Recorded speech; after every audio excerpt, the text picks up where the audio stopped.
Please welcome Hivelend to the stage. Hivelend.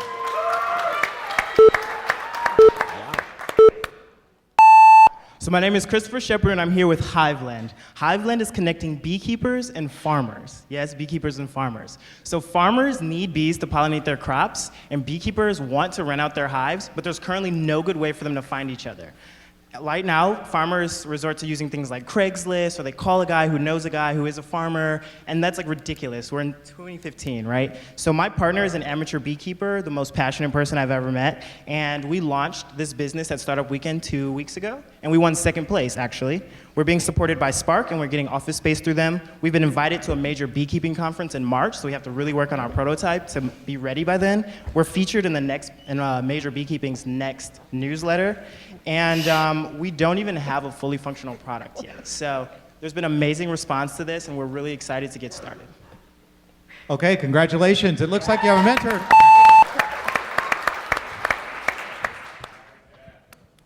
Is this Sahan? All right, cool. Cool, it's great to go first, but not really. So let's talk about bees today. How many people in the audience eat apples, almonds, or cherries? Anybody? None of that would be possible without bees. So actually, beekeepers last year made about $1 billion. Farmers have paid up to $1 billion to beekeepers for their bees to pollinate crops. And bees are contributing to about $20 billion of crops every year. And like, that's crazy. But no big deal, you know?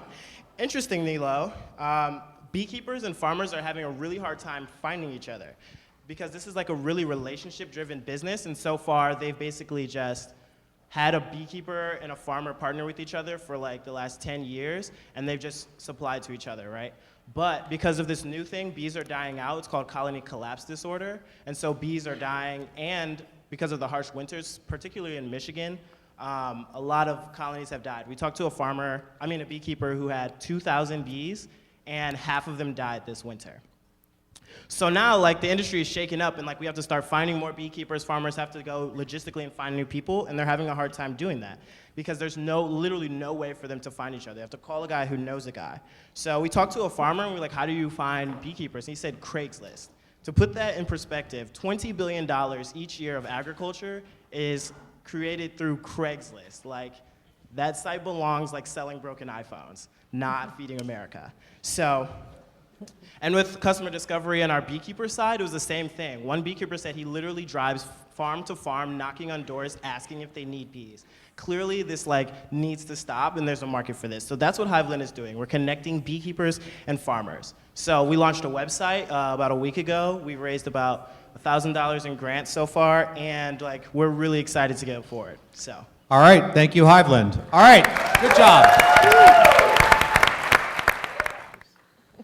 Please welcome to the stage, Hivelend. How's that, honey? All right. So can you stand up for me if you had a sticker on your honey stick? Stand up for me. Stand up for me.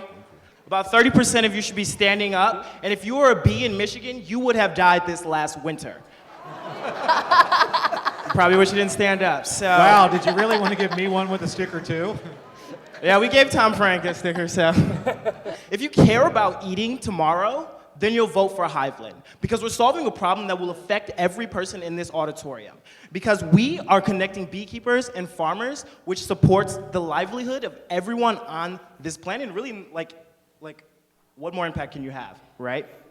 And so, you know, the pollination contracts are made weeks in advance, so like in spring, that's when they're doing the pollination, so we don't have contracts right now, but we're planning to get those in the next coming year. And so what we're doing is we're building these relationships. So last weekend, Hivelend went to the largest beekeeping conference in Michigan, and we spoke about our motto and our mission, and we got Megan Milbrath, which is a stud in the bee industry. She has a PhD in environmental health science, and she is actually working in the public sector on trying to solve this problem, and now she wants to work with Hivelend. She wants to partner with us. And so we're making moves to make this happen. I'm really happy that Nick is here with me. He has Spanish class, he hasn't been able to come, but we're making Hivelend happen though outside of Spanish class. So please vote for us and make us continue. All right, thank you, Hivelend.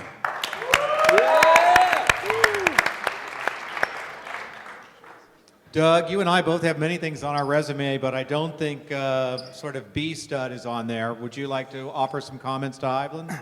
So nice enthusiasm in your presentation, and congratulations getting a new team member. I think getting relationships are important, but you know, you need to get commitments, right? And you can't be hesitant to ask for the commitment, right? And so I'd like to see you be a little more bolder in getting pre-orders and pre-commitments. Amy, would you like to offer some comments before Don crushes his team's dreams? Yeah, any more thoughts on your customer acquisition strategy? So our current customer acquisition strategy, per the conference we went to, we were invited to attend the Hivelend Apicultural Society's summer conference. It's a 3-day conference. They told us we can go. They'll give us a reduced rate to attend and have a booth. 3 other conferences, one in Frankenmuth, one at Schoolcraft College, and many others want us to be there, and we are going to pretty much dominate Michigan at first and then move globally.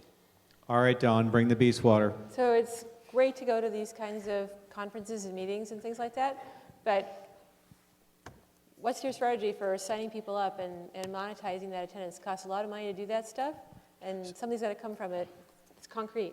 So we're disrupting a relationship-driven business, right? And so we're building those relationships now to get these people on the platform. And so what we're doing is like when they're like, okay, we've heard of Hivelend, we've seen you a couple times, this is great, and like we think it's a good service. And then when it finally rolls out, they'll be like, okay, let's get on this platform. I've been talking to you for 6 months. Now it's time to make these contracts. Let's make this happen. And so that's what we're doing for our customer acquisition. It's very high touch, but like I think that we're the people to do that. So we don't anticipate any problems. All right, Adrian, bring us home. You know, like, look, guys, I'm totally fantastic job. Sometimes it's hard for people to think strategically, right? You guys are doing it. These guys are having trouble, right? Fantastic, right? That's the way to think about business development, working on it. I'll get these guys on board. You guys thought I was kidding about the judges being competitive today. I was not. All right, let's say thank you to Hivelend. All right, thank you, everybody.